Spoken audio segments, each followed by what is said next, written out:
There is a moment in the year that almost everyone overlooks. It's not January. It's not December. It's not when people make promises. It's February. And if you waste February, 2026 won't change. But if you get February right, the rest of the year simply follows. Andrew Carnegie understood something most people never realize. Wealth doesn't begin when money appears. It begins when internal direction is defined. And February is the month when that direction is sealed. Most people reach February already tired. January has drained their energy, motivation, and excitement. Plans start to fail. Discipline begins to slip. Old routines take over again. And right there, an invisible separation happens. While most people slow down, a minority starts building. Carnegie observed this his entire life. He said a man's financial destiny is not decided when he is excited. It is decided when excitement is gone. February is not an emotional month. It is a structural month. And that's why those who do the right things in February enter 2026 on another level. The mistake almost everyone makes in February. Most people enter February trying to fix what didn't work in January. They change goals, lower expectations, become more realistic, which is often just disguised quitting. Carnegie called this reorganizing mediocrity. You don't change your life by shrinking your dreams to fit your fatigue. You change your life by strengthening discipline to sustain your vision. February is not for dreaming more. It's for cutting. Cut distractions. Cut excess. Cut self-deception. Cut behaviors that sabotage growth. Wealth does not grow in bloated environments. It grows in clean ones. What really determines whether 2026 will be different? Carnegie said all financial growth follows a silent order. First, you organize your mind. Then you organize your time. Then you organize your decisions. Only then does money follow. Most people try to start with money. That's why they never sustain it. February is the month to organize the core, not the appearance. It's not about earning more right now. It's about becoming someone who doesn't fall back to the old level later. And that begins with a decision almost no one makes. The decision that changes everything in February. There is one question that determines whether someone will become wealthy. What behavior must I eliminate now, even if it hurts? Not add something new. Remove something old. Carnegie believed real progress comes more from what you remove than from what you add. Because wrong habits consume energy that should go into building. And February is the last acceptable month to tolerate that. If you continue with daily procrastination, excessive distraction consumption, postponed decisions, promises to yourself that you don't keep, fragmented focus, disorganized routines, then 2026 will just be a more expensive repetition of your current life. But if in February you eliminate one specific pattern, the effect becomes exponential. The pattern Carnegie would remove first. Andrew Carnegie would eliminate one thing before anything else. Internal negotiation. Most people decide, and then negotiate with themselves. Not today. I'll do it tomorrow. Just this once. Now isn't the right moment. Carnegie said every internal negotiation destroys mental authority. And without mental authority, there is no sustainable wealth. Because money amplifies who you already are. If you don't follow through on your decisions, money will only amplify the chaos. February is the month to stop negotiating.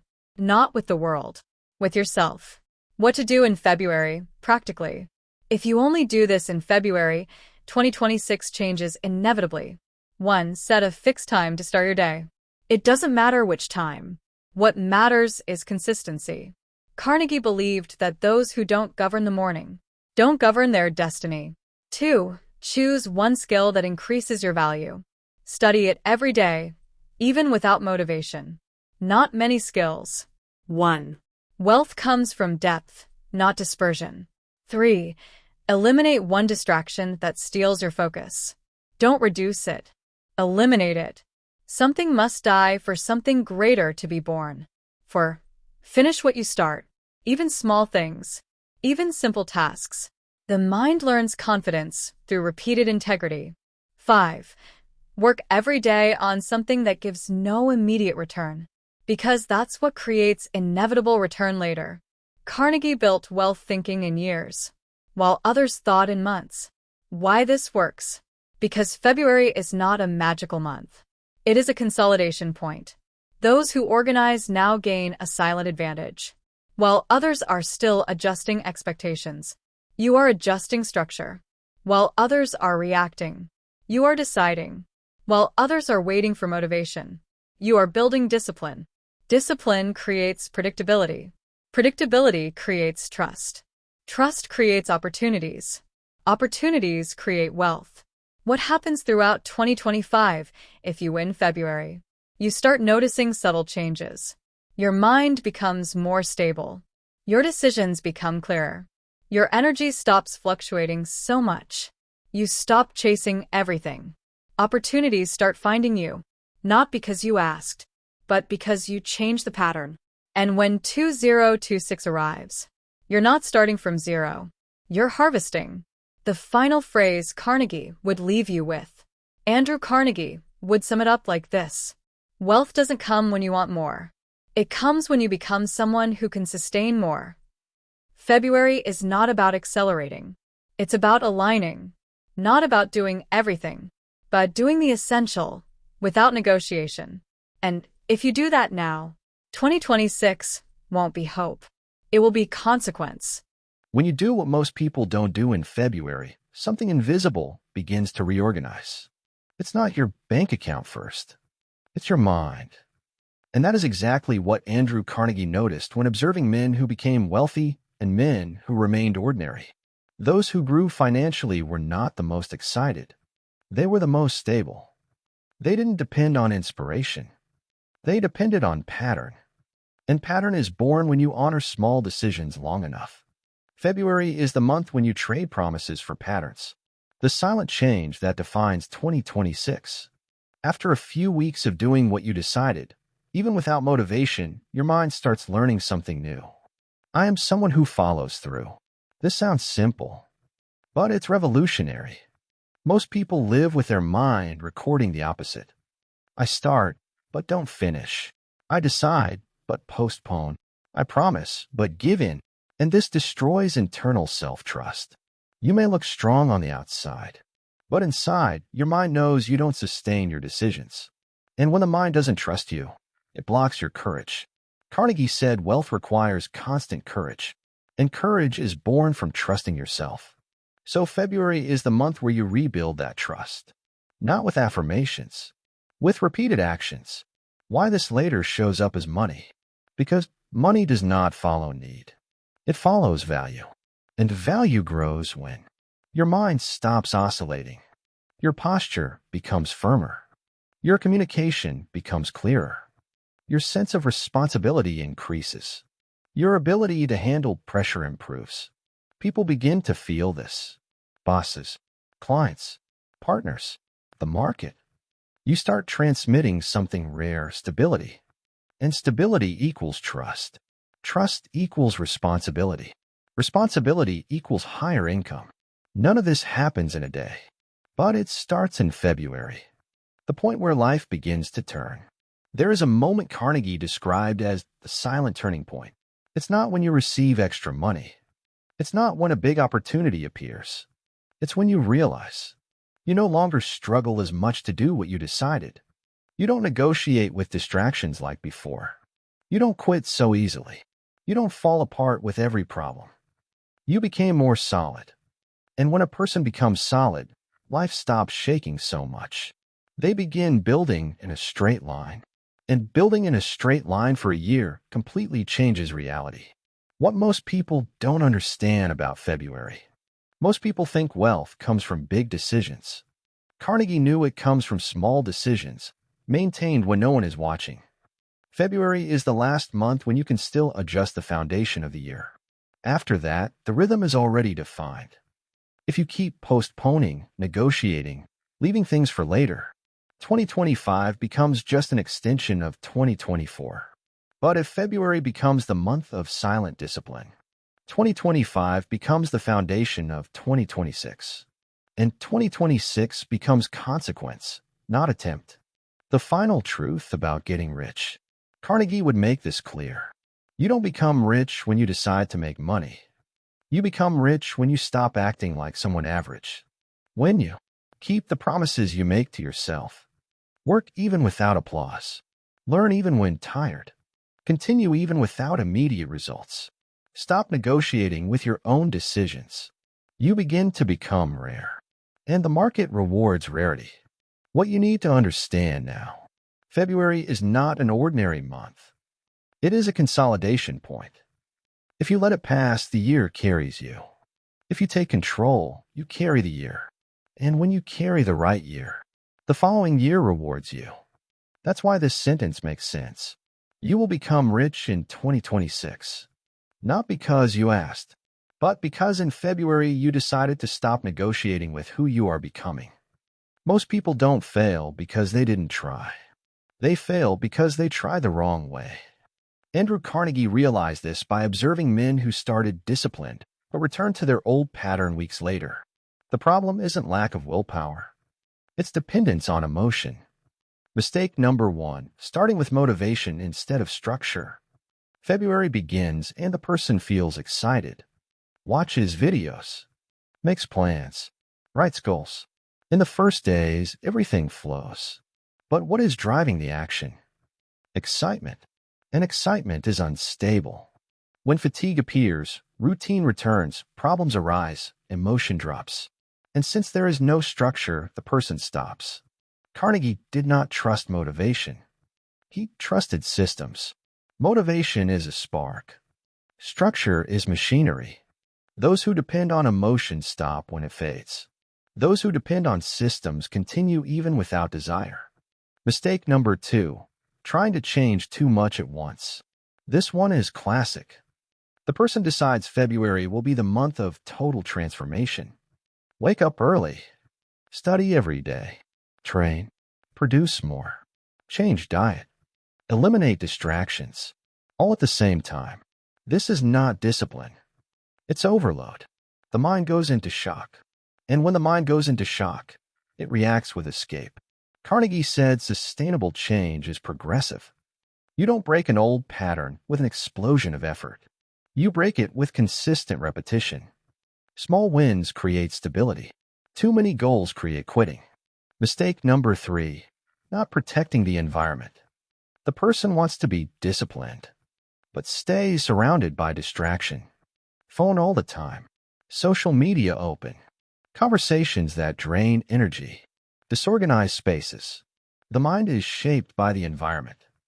Carnegie understood this deeply. He didn't rely only on inner strength. He adjusted the external. If the environment pulls you down, your mind gives in. If the environment favors focus, discipline flows. Starting strong in February without changing the environment is swimming against the current. Mistake number 4, negotiating with your own decision. This is the most destructive one.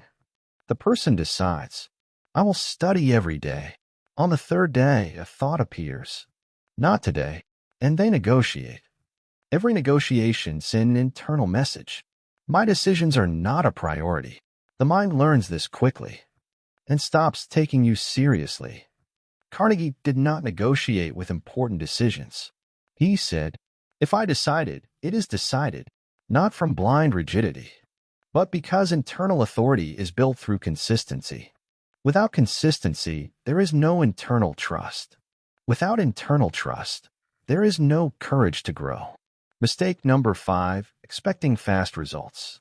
This is the silent poison. The person starts disciplined, but after a few weeks thinks, I'm not seeing change, and stops. Carnegie understood something few accept. The process is invisible before it becomes visible. You don't see roots growing under the ground. But if you stop watering because you don't see, nothing blooms. Most people quit in the invisible stage. Those who prosper continue until the visible appears. Mistake number 6, confusing rest with quitting. The mind feels a bit tired. The person stops everything. One day off routine becomes 3. 3 becomes a week. Carnegie did something different. He rested without breaking the pattern. He reduced intensity but maintained consistency. Most people alternate between extremes, maximum intensity or total abandonment. Real discipline lives in the middle. Mistake number 7, not reinforcing identity. The person thinks, I'm trying to be disciplined. Carnegie thought, I am someone disciplined. This changes everything. Identity sustains behavior. If you see yourself as someone who always fails, you fail. If you see yourself as someone who follows through, you follow through. Those who start strong in February but still see themselves as someone trying to fall back into the old pattern. Mistake number 8, letting the mind take control again. At the beginning, the person is in command. After a few days, they start listening to the mind again. You can do it later. You deserve rest today. This isn't that important. Carnegie knew. The mind tests your authority before it obeys. If you give in, it commands again. If you hold a decision, it learns who leads. What really makes someone keep the pace? It's not willpower. It's not inspiration. It's protected pattern. You don't need to feel excited. You need to be decided. You don't need to do everything perfectly. You need to not break the pattern. Carnegie said success doesn't come from big bursts. It comes from small decisions repeated long enough. The mental system that prevents you from losing momentum. Most people try to be strong. Few create a system that prevents them from being weak. That's what separated Carnegie from the crowd. He didn't rely only on inner strength. He built protections against his own weak side. Keycap 1 rule of unbreakable minimum action. The biggest mistake is setting goals that only work when you feel good. Carnegie worked with a simple principle. Even on the worst day, I do the minimum that keeps the pattern alive. It doesn't matter the fatigue. It doesn't matter the mood. It doesn't matter the chaos. There is an action you do not break. Examples. Couldn't study for 1 hour? Study 10 minutes. Couldn't do a full workout? Do 5 minutes. Couldn't produce much? Produce a small part. Why? Because the pattern cannot die. Most people abandon the pattern and later try to start over. But restarting is exhausting. Keeping it alive is easier than resurrecting it. Keycap 2 rule of no negotiation with a tired mind. There is a version of you that makes smart decisions, and there is the tired, emotional, weak version. Carnegie did not allow the tired version to decide. He made decisions before the day began. When the thought came, not today, the answer was simple. That has already been decided. No debate. Because debate strengthens the excuse. A weak mind wants to argue. A strong mind executes what has already been defined. Keycap 3 rule of identity above mood. Most people live like this. Today I feel motivated, so I act. Today I don't feel good, so I stop. Carnegie lived like this. I act because this is who I am. When action is tied to mood, it fluctuates. When tied to identity, it remains. You don't brush your teeth only when motivated. You brush because it's part of who you are. Discipline must become identity, not effort. Keycap 4 rule of a weakness-proof environment. You don't need to be strong all the time. You need to build an environment that prevents you from being weak. Carnegie organized his environment to reduce bad decisions. Define schedules. Organize spaces. Fewer visual distractions. Fewer unnecessary stimuli. Because he knew, the more useless decisions I have to make, the less energy I have for important ones. The right environment reduces mental struggle. Keycap 5 rule of continuity above perfection. Perfectionism destroys consistency. A person misses one day and thinks, since I broke it, it doesn't matter anymore. Carnegie thought differently. I don't need perfection. I need continuity. A bad day does not cancel the pattern. It is part of the pattern. The mind wants to use small mistakes as justification to abandon everything. You don't allow it. Keycap 6 rule of not trusting temporary feelings. The mind creates sensations that feel like absolute truths. I'm exhausted. This isn't working. This isn't for me. But sensations are not facts. Carnegie trusted direction more than feelings. He asked, is this part of the building process? If the answer was yes, he continued, regardless of how he felt. Keycap 7 rule of commitment to the person you are becoming. Here is the deepest point. You don't continue because of immediate results. You continue because of future identity. Carnegie didn't ask, "Is this worth it today?" He asked, "Does this build who I am becoming?" If the answer was yes, he moved forward. Those who think only about today stop. Those who think about future identity continue. What happens when you follow this system? Something silent changes. You realize that you no longer depend on motivation. You don't need to feel ready. You don't fall apart because of a bad day. You don't lose the pattern because of emotions. You are no longer trying to change. You have become someone stable. And stability is what most people never reach. Why this puts you ahead of 95% of people? Because most people live in this cycle. Excitement, intense effort, fatigue, pause, guilt, restart. You leave this cycle. You enter the cycle of decision, minimum action, repetition, identity, inevitable growth. It's not dramatic. It's not exciting. But this is how lives change levels. The final truth of this part. You don't lose momentum because you are incapable. You lose it because you don't have a system that protects your discipline when emotion fails. When you build this system, it doesn't matter if it's February, March, or November. The pattern continues. And those who keep the pattern when it's not exciting reach places most people never do. The 90-day plan that changes the level of your life. Andrew Carnegie didn't think in days. He thought in cycles of construction. And the cycle that repeated most in his life was this: 90 days of a maintained pattern level jump. Not because there's magic in the number, but because 90 days are enough to change a mental pattern, consolidate discipline, create a new identity, generate visible results. And here's the point almost no one notices. You don't need to change your entire life. You need to change your pattern long enough. Small Blue Diamond Phase 1, the first 30 days, breaking the old pattern. Here the battle is mental. You will feel resistance, laziness, the urge to go back to old habits, thoughts about quitting. It's not because you're failing. It's because your old mind is losing power. The goal here is not maximum performance. It's just one thing. Do not break the daily minimum pattern. You build the rule.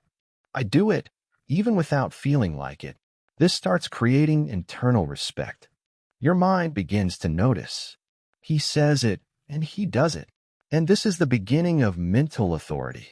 Small Blue Diamond Phase 2, days 31 to 60, consolidating identity. Something shifts here. Discipline starts to feel less heavy. Effort becomes more automatic. You don't struggle as much to begin.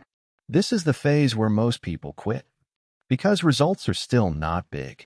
But the effort is no longer new or exciting. Carnegie said, most people quit exactly when transformation begins to take root. If you pass this point, something happens. You stop being someone trying to change. You become someone who already lives differently. Small Blue Diamond Phase 3, days 61 to 90, the invisible leap. This is where the game turns. Not in a dramatic way, but in a structural way. You notice that you act without depending on motivation. Don't collapse over small problems. Maintain focus even on bad days. Make decisions more clearly. Feel more stable inside. And that's when the world starts responding. Opportunities appear. Results begin to show. People notice your change. And it looks like it happened suddenly. But it didn't. It was a maintained pattern. Why this leads you to wealth? Because wealth is not just money. Wealth begins with mental stability, discipline, clarity in decisions, consistency in action. Money comes after. Carnegie never chased money first. He chased growth, competence, responsibility, mental maturity. Money was the inevitable consequence. The final mistake you must avoid: waiting to feel ready. You will never wake up one day feeling, now I am disciplined. You become disciplined by acting disciplined. You don't feel ready. You behave like someone who is ready. And the mind follows. The final line Carnegie would leave you with: you don't change your life in one big moment. You change when you maintain a small pattern long enough. It's not intensity. It's continuity. It's not excitement. It's direction. It's not luck. It's internal structure. And when your structure changes, your life is forced to follow. No announcement. No noise. Just daily construction. And that's how ordinary people build extraordinary destinies.